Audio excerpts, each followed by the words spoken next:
Hello and welcome to the TMB podcast. Today we are delighted to have Zaki again as a special guest. Now, last week we dove a little deeper into his NS experiences as a police officer, and today we are going to talk about Zaki as the person himself. His journey of excellence in academia, his current endeavor as a PhD candidate, and working with scientists from various countries. So, as my co-host today, I have Mr. Hafiz. Hello, I am Mr. Hafiz. And our special guest, Zaki. Hello, I'm Zaki. Alright, so Zaki, first things first. Tell us a bit about yourself that people wouldn't know about you. Okay, so I'm my name is Zaki, if that hasn't been cleared. I am currently 27 years old. I have graduated from Nanyang Technological University doing biological sciences. And now I am a graduate student pursuing a PhD in the National University of Singapore, NUS for short. Okay, so which university do you prefer? I think because I was glad that when I was in NTU, Nanyang Technological University, it had a very good opportunity for me to grow as a undergraduate. So I learned quite a lot of things. But when I was in NUS, I was mainly attached to a lab. So and also I chose NUS because of the lab rather than the university itself. So there, as an experience as a graduate student, is slightly different, apples and oranges. But I also enjoyed the time there. Okay, right. I had more fun in NTU maybe, but I grow professionally in NUS. And also, of course, in NTU, it was a good stepping stone for that. Why would you say you had more fun in NTU? Because as an undergraduate student, you can still have fun. As a graduate student, you're supposed to work. You have a much more clearer goal to achieve, which is to finish the research work, the research project, as well as publish and stuff. Okay, that's interesting you should mention because I think that's the topic we're going to discuss today, right? Exactly. Yeah. So, what were you like as a child? Can you tell us if you have any like outlandish, ambitious dreams as a kid? As a child, nothing much. I think. But when I was a child, I was now also like I was from a single parent household. So like my mom basically is always working. Then when I was a child, like I had to go to school alone. And sometimes when I go for dinner, sometimes I'll be alone in like McDonald's, like in the Tampines East Community Center, just eating there alone. Hey, it's best McDonald's. Yeah, but so I was due to my dad passed on when I was super young, like 2 days old. So and my mom was pretty not candid, but upfront about it. Like, hey, like we are not like other families. Like your dad has left us way before. So kind of like made me very independent at a very early stage of my life. Then basically I had to like go handle my own affairs myself. I was fortunate, like I had like a aunt as well as my late grandmother who was around to take care of affairs here and there. But otherwise, back then I was still very kind of independent for a kid. Okay. Back then I just wanted to get things done then maybe towards junior college, towards high school, I had thoughts about like where I wanted to be now. Okay. Can I ask where you were schooling at? Primary school, secondary school? Primary school, I was in Imin, primary school near the Tampines Street 45. So, does it still exist? Yes, it still exists. Oh, okay. And I was there, and I think you probably recognize the students that actually wear the orange uniforms, bright orange, I think. But I was lucky that I was the batch before they changed it to bright orange. So I was like wearing white and I think navy blue pants. Yeah, Right. Thankfully. Right. Yeah. Okay. So, I think the secondary school question is a bit redundant because we all went to the same Oh yeah. secondary school. But What secondary school was that? I don't know. Link Secondary School. Right. Yeah, Victoria School. Yeah. Yes. Yeah. After that, Queen. My second favorite queen. Who's your first? Okay, let's not get into that. Okay, so what would you describe your personality as? Oh, okay. if you ask me at different points of time, it's Okay, very how about now? now, okay. Now. I used to think that I was a introverted guy, but now I think I'm pretty extroverted. Like I do enjoy hanging out with people and stuff, and picking and taking energy from people. But also I enjoy having my own personal time to grow. And I used to think that I was very chill, but I think I realized that I'm such slightly workaholic, like very too hardworking sometimes. Yeah. Okay. All right. So after A levels, right, you decided to pursue biological sciences in university in NTU, as you said. So what was your motivation to pursue this field of study?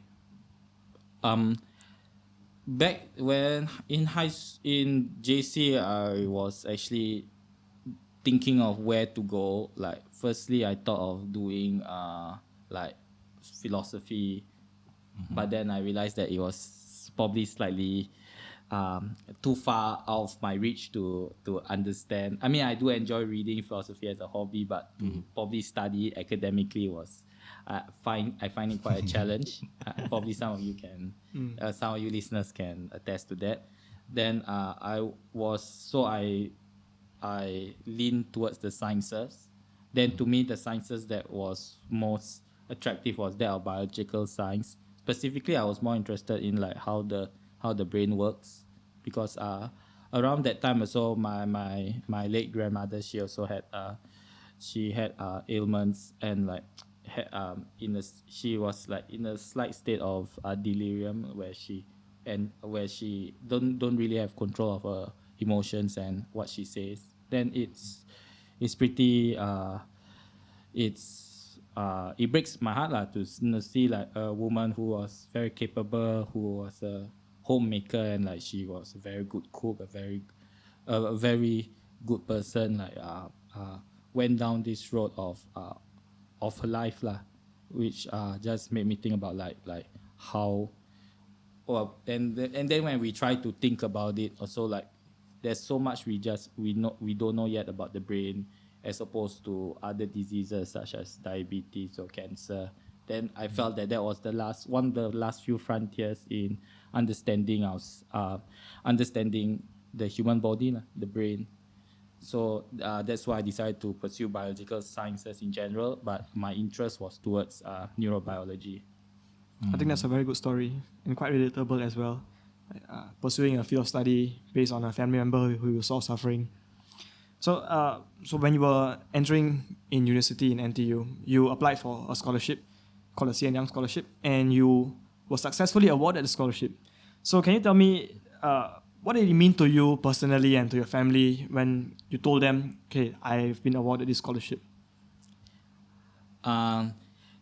I can remember the interview I had to sit for two separate interviews for some reason. One for the financial part of the scholarship, the other part was for the academic program itself. So like the professors and we had interviews by the professors. Then it was really chill. I think one of the professors recognized my tie, because I wore the VS tie. the VS tie, which are from my secondary school and high school. So you recognize that maybe that helped broke the ice a little. These are little interview tips. Gave you a leg up, right? Yeah, but it was quite a nice interaction, because it's been a while. I think that what happened around like post A level, so like I think my brain was slightly dead back then, like after all the stresses of A's. Then it was very nice for both interviews. The second interview was a bit more strict, because the professors, I think one was from engineering and the other one was from physics. Then they were like saying like, oh, do you think you're competent enough to do this kind of things? And I was like, oh yeah, and why are you interested in this? Then I was like, oh yeah, I think that I was basically what I said to you guys. I say the same thing, and also I talk about like how the brain was of growing interest, and somehow like one of the professors who was like leaning against the chair suddenly stood up and like, like got interested. Oh wow, this guy actually reads the news, because I think it was quite. Wait, he really stood up from his chair. No, not stood up. Sorry, Set he up. set up. I Okay, mean, right. like he went back and went to the front. Like, oh yeah, this guy actually knows his shit. Yeah, it was pretty nice. Then, I think after that I was either chilling with you guys. I recall. Then I got the news via email on my phone 3 hours after the interview. Then I just that was pretty interesting, because I thought it would take much longer to secure the position, but it was 3 hours only. So that was and it was really, of course, like it's a big thing, like, because like for myself, my mom actually wanted me to like go to university and stuff, because like I think she, like most of our parents, she knows that education is a important milestone that all youngsters, all their kids should go through. So, and also like being a part of a scholarship is quite a financial It's a burden being removed. burden being removed. Then, as like my mom, who is working is the only sole breadwinner, although my brother was also starting to work, at least she can take a chill pill. Okay, so most of the people listening, they do not know what the CNN scholarship is all about. So can you please explain more about what the CNN scholarship actually is? Oh, okay. Let me see. Where's my these talking points are always in my head. So first, it's basically an academic program that goes on top of your normal degree in the university, where they have additional programs to train you to be a scientist lah. So there are opportunities that includes like research attachments. There's also like usually most university students will take electives, but then they will make you take certain electives from different disciplines of sciences in the with the purpose of making you multidisciplinary.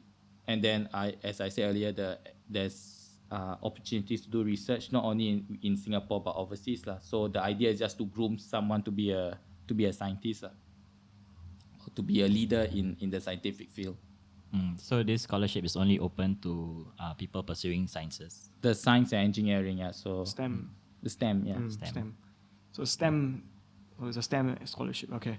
So so you mentioned about having the opportunity to do research with overseas scientists, right?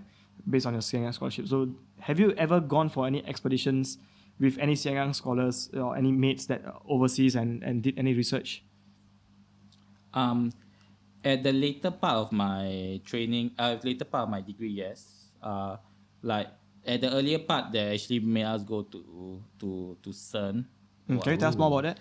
Nice. CERN is like this particle physics center where they have like the Large Hadron Collider, which basically what they do is they clash particles together, and from the crash, this is very layperson explanation.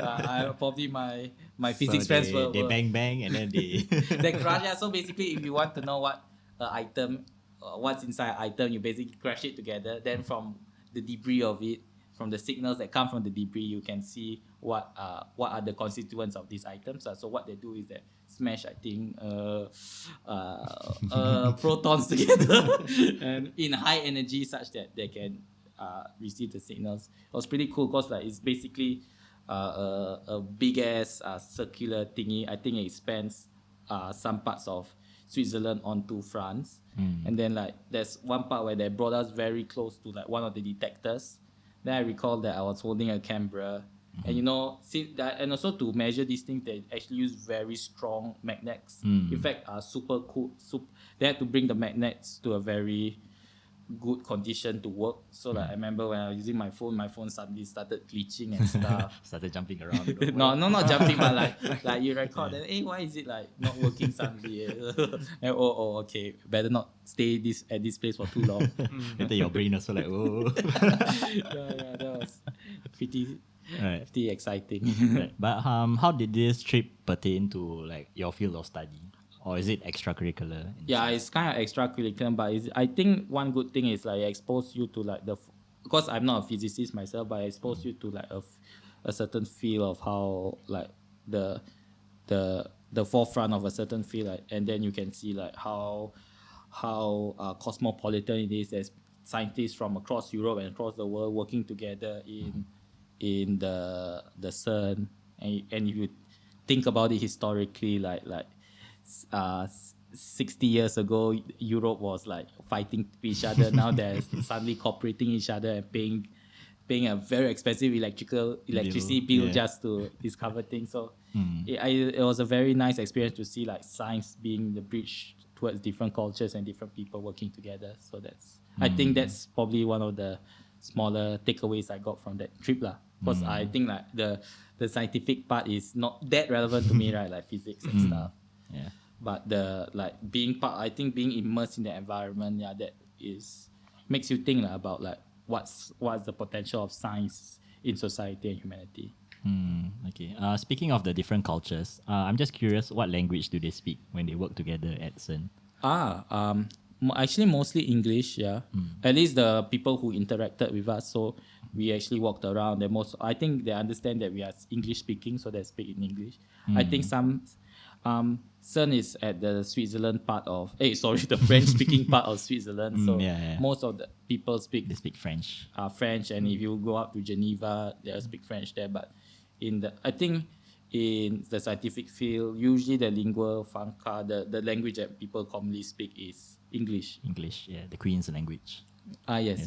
Which queen? Yeah. All right, interesting. All right, okay. Shall we move on? Yeah. So, were there any other trips like the one that you went to CERN?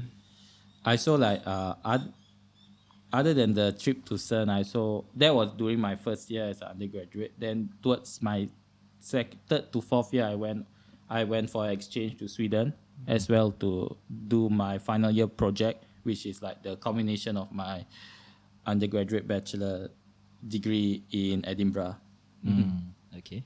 So like So take us through your exchange in Sweden first.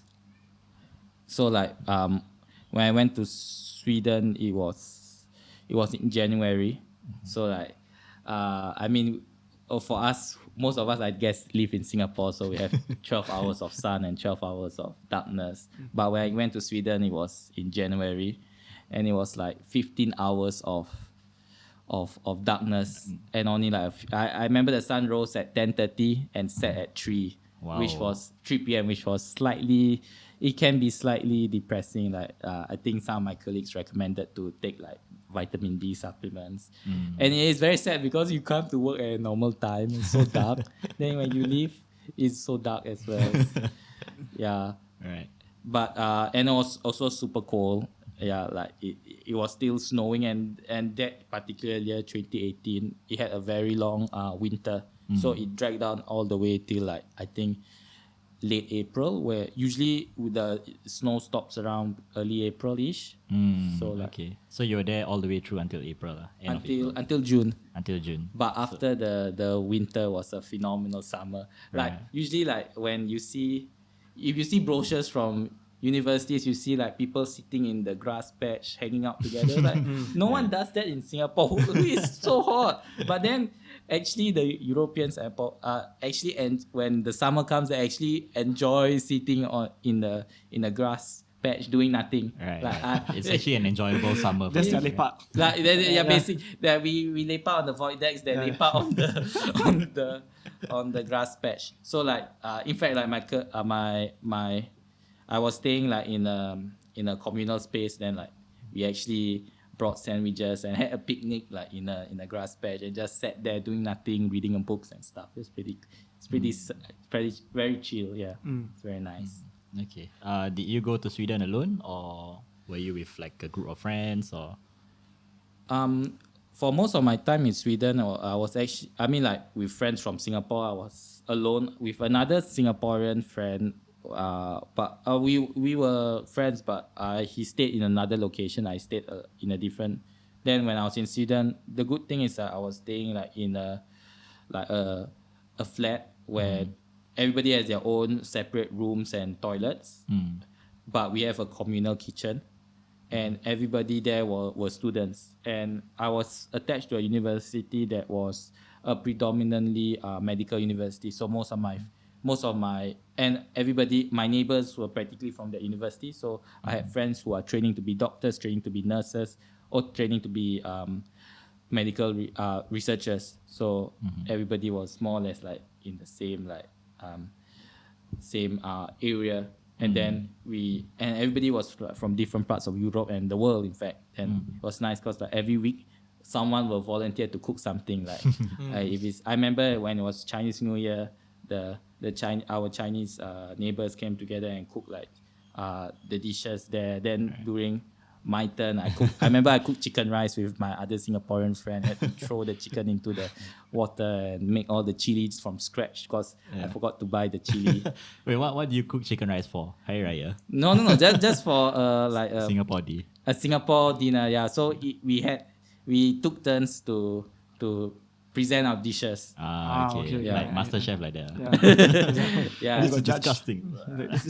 Why is the chicken not crispy? they actually like bandung a lot Is it? because like I saw rose syrup, then I saw condensed milk, then Yeah. you mix them together, you get bandung. Bandung is classic. Nobody can dislike bandung. I mean, like, imagine you're a European, you either drink like sparkling water or some other water, then you see this hot pink drink. Yeah.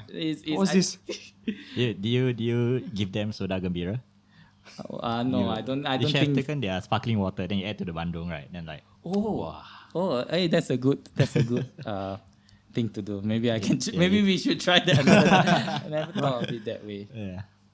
By the way, what university did you go to in Sweden? In Sweden, I was in Karolinska Institute. So yeah, it's mainly Is it a STEM university as well? mostly biomedical and medicine. So like they actually do their main group or cohort of students mainly do in medicine, so they're trained to be doctors. But then there's also like the research part of the university, a very strong research part. In fact, the university itself is where they announced the Nobel Prize for the medicine and physiology. I think they have a special hall where they do that and announce like, oh, this guy won. Oh, nice. Wow. Yeah, Nice. So it's actually The winner this year is... yeah. So it's actually it's pretty cool there. But there also the nice thing is like I think these kind of universities are also very cosmopolitan. So you have people from different parts of the world. All over the world, Yeah, even my lab when what makes my exchange slightly different from most is that I didn't really clear modules. I was actually clearing a module that was actually a lab attachment. So I mean I can still clear credits, but it's a lab attachment. So I was mainly attached to a lab and doing work there lah. So I actually but then in that department itself you have representations from all parts of the world lah. So it's pretty cool. Then we have a very big pantry where we makan together and chill. Do they eat meatballs in Sweden? Oh yeah, they do, of course. But I mean, like they also eat other things, and also like and also surprisingly, it's quite easy to get Asian foods when you know where to look. Also, I remember I had a very big pad thai that is like about Pad Thai? pad thai. Yeah, Wow. I was surprised that it tastes very nice. They had lemongrass and all the green stuff that are very indigenous to our palate. And then like I said, oh yeah, they had even like the fish sauce and stuff. So it's very authentic. It was the best pad thai in Europe. Nice. Okay, so I heard from one of our mutual friends that while you were overseas in exchange, you guys did a lot of traveling. Is that true? Yeah, we did a lot of traveling. So Yeah. I managed to meet one of them in Switzerland, but at the German-speaking side. So okay. I covered both ends. Then we actually drove. We were at Zurich, the capital city. Then we actually decided to drive up to Germany and all the way to Munich. Then it was actually quite a distance. I think about 6 hours of drive. And the Autobahn was pretty fun also. Because the Autobahn, I think there's no speed limit. And then you can basically go as fast as you can. Like, for example, I think I almost went to 200 km per hour. I told my mom that and she scolded me. Mom, is Autobahn. We can go as fast as we want. But we went there at like dead of night. So like it was super dark and you're going at at almost like at least 160 kilometers per hour was super scary. And all you have is just there's no what you call those Street lights lights. on street lights. Yeah, because it's Autobahn is just bloody long. Like it's a lot of taxpayers' money, so they don't have any lights. Right. So you just basically 100 Just pray. and and you can't really see the bands. They do have like all those small blink reflectors, but it's not helpful. So usually I just drive normally. Normally 150 kilometers normal, per yeah. hour, Yeah. which is very fast. Then if a car overtake me, then I quickly just follow Race behind. them. No, not race. It's just behind so that I see how the car bends and turns. Because the autobahns are not straight for some reason. But it's actually the roads are very smooth. So it just from behind you just follow. And also there's one time when I think another friend was driving. Then I think he was joking about something. Then I just punched him when he was driving I think either in the autobahn. Then he just I think He swerved. a is it? swerve-ish. Yeah, then I think I kind of woke up the people at the back. So I make them alert also. There's also one time when another driving trip also like I was looking out for like when you drive at some scenic routes, you want to stop at certain places to take nice photos and that. Then I was driving, then like I realized that I skipped the scenic route. Like I was just about to miss the exit. So what I did at 60 to 70 kilometers per hour, I just swerved. I basically did a U-turn, and then my friend got a rude awakening. So although I like to say that I'm a very safe driver. Definitely very safe. My friends were pretty scared. Although at that point of time, one of my friends said basically his testicles went up to his body when the turn was. That's not a safe negotiated. driver. Only at that episode. Only that But one. we got nice photos, and Okay. it was a nice place. Everything for the shot, right? yeah, for the gram. For the gram, yeah. Remind me never to sit in the car with you again. Oh, it will be very soon. Okay, nice. All right, so let's move on. So after Sweden, okay, just take a drink. After Sweden, you then moved on to Scotland. Is that true? Yes, that's correct. Yeah, right after the exchange, is it? Yes, usually some people, because the Sweden was just an exchange, and then Scotland was part of the final year project. I do have some friends in the scholars program who chose to go back to Singapore, but then I was like, this is the year I never stepped. My feet will never meet the soil of Singapore, just for the thrills. Right. So I didn't go back to Singapore, and also it's a hassle to fly back. Then fly back. Yeah. Yeah. Understand. So I also save on the plane tickets also. Then so I just immediately from where was it? Sweden flew straight to Edinburgh. Like we had all the farewell dinners. I also made onde for them. I always make food with weird colorings. Imagine a hairy ball that is green in color. I think it's very weird for Europeans. I think. Like somebody must eat the whole thing in one shot. You cannot like bite it. Oh yes. I think one colleague accidentally like bite halfway. Then the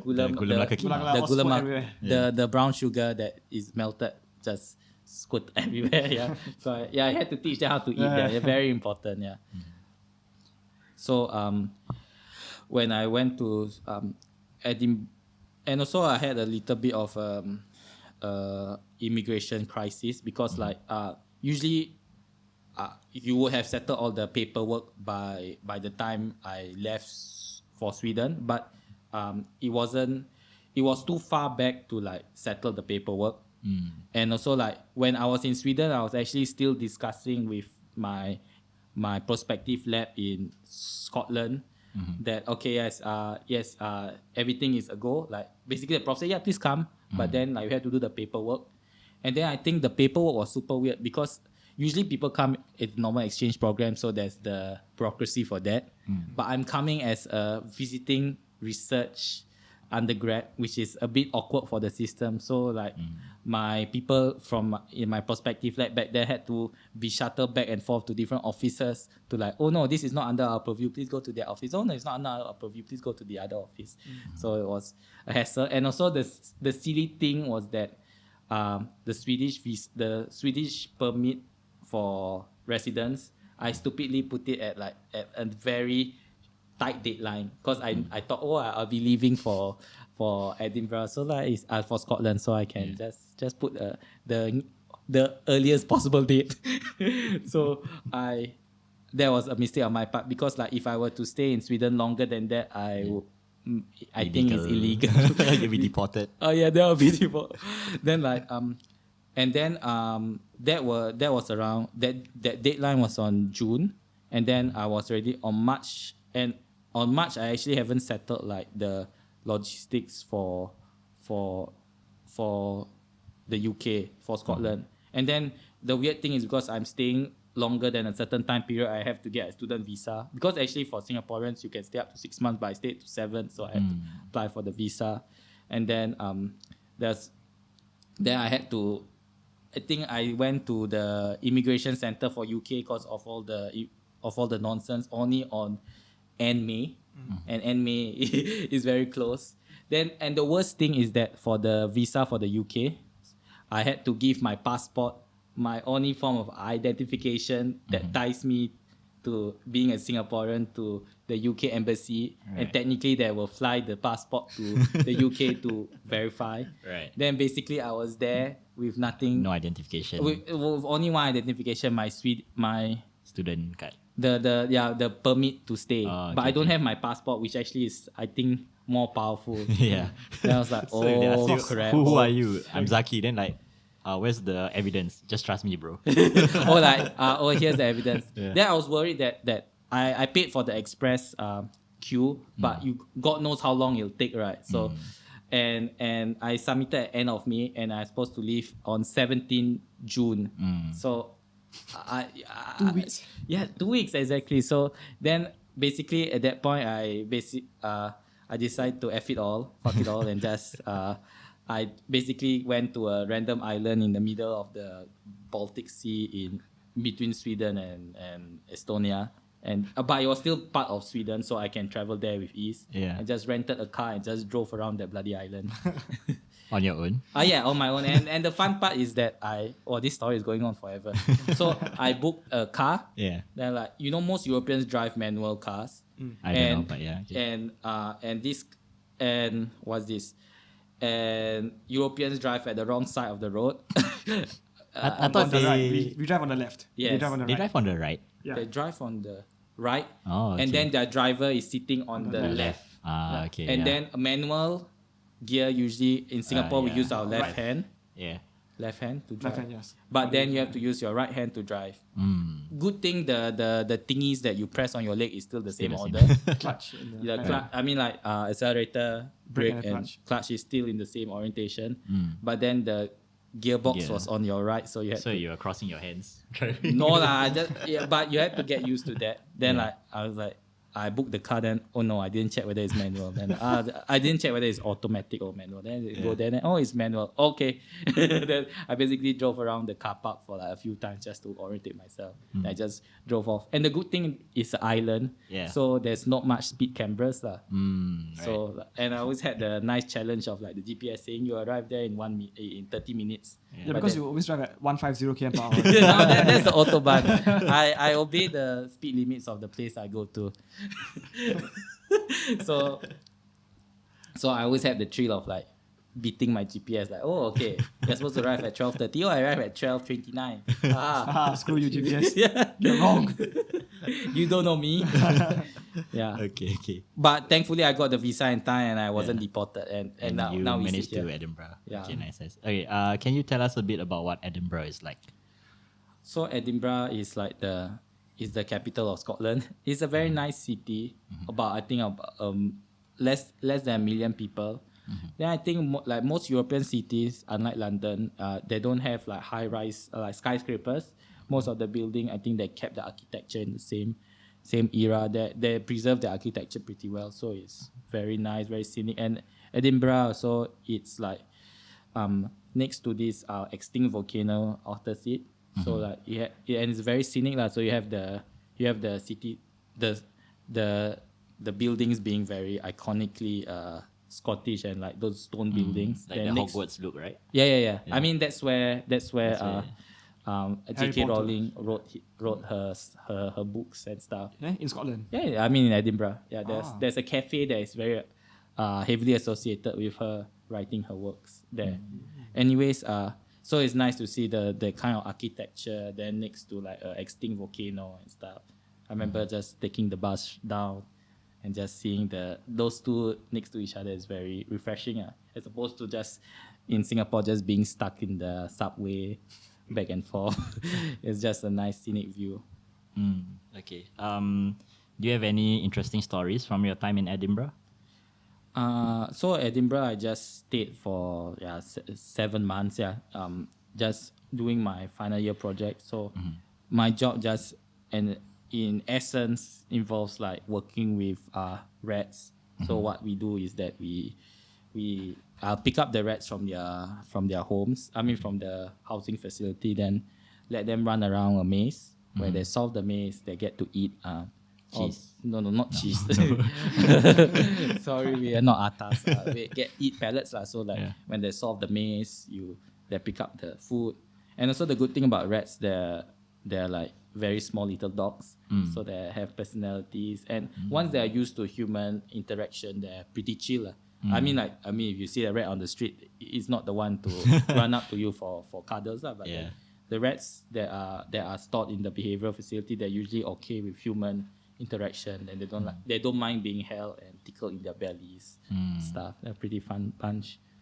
So most of my time in Edinburgh in terms of doing the final year project is just playing with the rats essentially. Then through the different experiments we can see like how they learn and how they retain and lose their memories and so on. Like they learn a certain task or certain location for the reward. Then if you change certain things, you see whether they improve or their performance got worse. That's in a very layperson overview of what I do with the rats. Okay. Okay, moving on. After your graduation from NTU, you decided to pursue a PhD, right?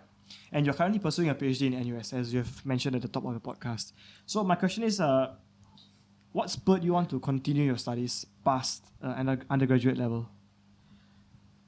I think maybe prior to university, like what I say, I was interested in neurobiology, and since it could entail like different parts, but part of it I was interested in doing like research work, like original research work. So that naturally means I have to pursue like the academic route, which involves like obtaining a PhD and then doing original research work, understanding more about the brain. So that was one of the main reasons why I continue on. But interestingly, like some people, they join university, I want to do A, but end up I want to do Z or something. Yeah.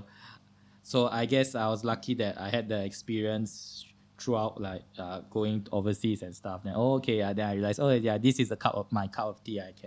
I can manage this. I feel that it fits what I would like to do and my work style pretty well. I mean, like you can also imagine another scenario where I go to the labs and say, this is nice, but I can't imagine myself doing this for the rest of my life. So I think, but the good thing I had the exposure that I made up the mind. This is something I can endure with till I retire. Okay. So what made you choose NUS to pursue your PhD? So early on is I mainly choose the lab because of the research interest than the university lah. So if the lab happened to be in NTU, maybe I could have chosen NTU. But for myself, the lab just happened to be NUS. And also like when I was in Edinburgh, like I was guided by my professor and my mentor, who's a postdoctoral fellow. Both of them recommended this lab at NUS because they have collaborated before, and then they think that the work that is done there is good, and I could consider that as doing my PhD there. Then I think because my professor also, he's kind of a big F. He's a big guy in the field. so like and when his recommendation hit my that Singapore professor. I mean, like my current lab, my current boss. When I went to his office for the first time, I mean, other than corresponding through email, I was expecting, okay, he's going to ask me like tough questions like, oh, what do you do in Edinburgh, Zaki? Are you sure you want to be? What are your research? greatest strengths? Yeah. What are your weaknesses? Tell me more about yourself. Yeah. But then I go to the interview. Then I entered it, and he was pretty convinced already. Then we already started talking about like what are the prospective projects I can do. So I was like, okay, this is chill. Okay, I don't mind. Cause like he also even told me that the professor in Edinburgh actually gave a very nice recommendation letter. Then I guess I won him. That prof helped me won me over. Helped me win him over. Win over. Okay. So now that you've decided to pursue the PhD, can you tell us briefly about the area of research that you are doing currently? So my lab is basically is mainly interested in like understanding the mechanisms of learning and memory. So like most of us, we go through life, we experience different things. Sometimes some memories we forget, but some memories stick to us for a long time. So why is that the case? So from there we look into like the different models of learning in the brain. So like we see that the firing patterns, the properties inside the neurons change over time, and these changes in the neurons in the brain could subserve learning and memory. That could be the model, like a representation of how we learn. So then our lab, we see how different groups of neurons interact with each other to change these properties such that it can persist over time. So we mainly do research in like understanding the neuronal activities over time. Okay. Right. So I've heard personally many stories about the complexities and difficulties about pursuing a PhD. Like people that have advised me that one should only pursue a PhD if they are truly passionate about the subject matter. So with that in mind, what advice would you give to someone who is considering to pursue a PhD? Maybe only in your field lah. Like I would assume if they were doing in humanities, then it's I wouldn't expect to be homogeneous. Like different PhDs, so like different skill sets. let's say I want to do life sciences, like a PhD in life sciences. What would you tell me to prepare me for my journey? I think firstly maybe think about what your life will be like beyond the PhD lah. So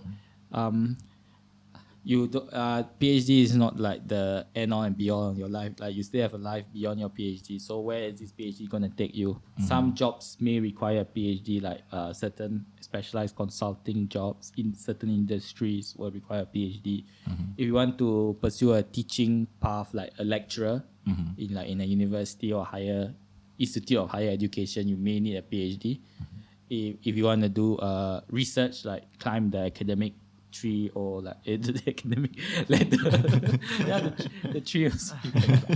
You want to climb the academic ladder as well as do research, like original research. You may consider doing a PhD. So think about what's the end game of this, like where you want to go beyond that. Maybe some people are fortunate enough to have like a certain end goal. Other people may have one or two, but at least have in mind what you're going to do beyond that, and then you can prepare yourself accordingly and how you choose the lab. So, because like although it's an academic program, you end up working in a particular lab with a professor most of the time. So, do get to know what the lab does, how the professor work, how the people in the lab work. Because sometimes it's basically interacting with people. Like some labs, you just nice, your personalities all fit in well, you vibe well, then it's an easier working environment. There are some labs that are keep it very professional. We can respect that. Then if you're okay with that, it's good. But some labs can be, I think in most work environments can be very toxic, like a clash of personalities, clash of opinions that they can't reconcile, like or at least like be professional about it. So those labs you should avoid. So and also like what the research area do will also like kind of stir you towards a certain area or technique. So think about like how will that help you? Is the field going towards that direction? The field going away from that direction? So those are few things you have to bear in mind. All right. Okay. Some good advice there. So now, aside from academia, let's talk more about Zaki as a person. So, what are some hobbies or passions that you are intrigued by? Passions and hobbies. For me, if to wind down, I randomly watch I just scroll around YouTube and scroll around Netflix and stuff. Yeah. Like I think Hafiz has been recommending me to finish The Crown, which I haven't. I'm still at the second season. Yeah. But we recommend each other some shows. Then I also play a bit of computer games over Discord and stuff. So that's mainly that. Then I probably hang out with you guys also, like what we're doing now as well. Basically a chill session. So then other than that, I do try to volunteer a bit here and there, helping out, doing a bit of ad hoc teaching here and there, and volunteering and stuff around just to keep myself busy. So not busy, but I realized that doing a PhD or being in any job, you tend to have a very tunnel vision of what you want to do in life. But then you realize you don't want. I am very afraid of being lost in that world, especially there's a whole bigger world out there. I don't want to lose that. I don't want to lose attachment from the world. So what I like to do is, other than hanging out with people who are beyond the scientific field, also just do a little volunteering here and there, so that at least I am still in touch with the community at large, because I think especially for scientists, sometimes you see them in the top of the ivory tower, very detached from the world. But then when we have certain crises that requires level-headed scientific advice, like the pandemic or even other crises like tackling global warming, climate change, we need sound scientific advice. But if scientists are too caught up in their own world and stuck in their own jargon and bubble, then it's very hard to reach out to the general member of public who may find this too inaccessible. Yeah. I mean, accessibility in science also is another issue. I think you guys probably are well acquainted of. So can be a topic for another discussion. Yeah, it can be. Okay. So sorry. So before we end off, how can the listeners connect with you online? Social media. I want to guess, shout out anything? You can. Wait, I was actually well, let me recollect myself. Okay, take your time. So actually, I've been meaning to do up a blog. I mean, when I was younger, I did have a personal blog where I write about stuff in my head. Now thinking of doing that, but more towards sharing my life in science, and still working on that. Okay. Hopefully it'll come out. Okay, if that comes month. out, we'll link it to this episode. Yeah. That would be cool. Okay, but apart from that, where else can we find you? Where else? Or would you like to remain private? Well, you can find me on I guess Facebook. Facebook is too is weirdly personal for some reason. I mean, not weirdly personal, but you can find me on Snapchat. No, I don't even have Snapchat. I'm TikTok. not that young. You can find me on where's this place? I think either Twitter or Instagram. Yeah. Okay. I guess you can link. Okay, I'll put the click, link. click the link here. Here. Down in the description below. Yeah. Yeah. All right, and with that, we're going to come to the end of the podcast. Thank you so much, Zaki, for joining us again. And a big thanks to our co-host, Hafiz, and myself. Thank you very much. Yeah, Goodbye, thanks, everyone. Thanks, everybody, See for you, listening. see you. See you around. Take Bye-bye. care. Bye-bye.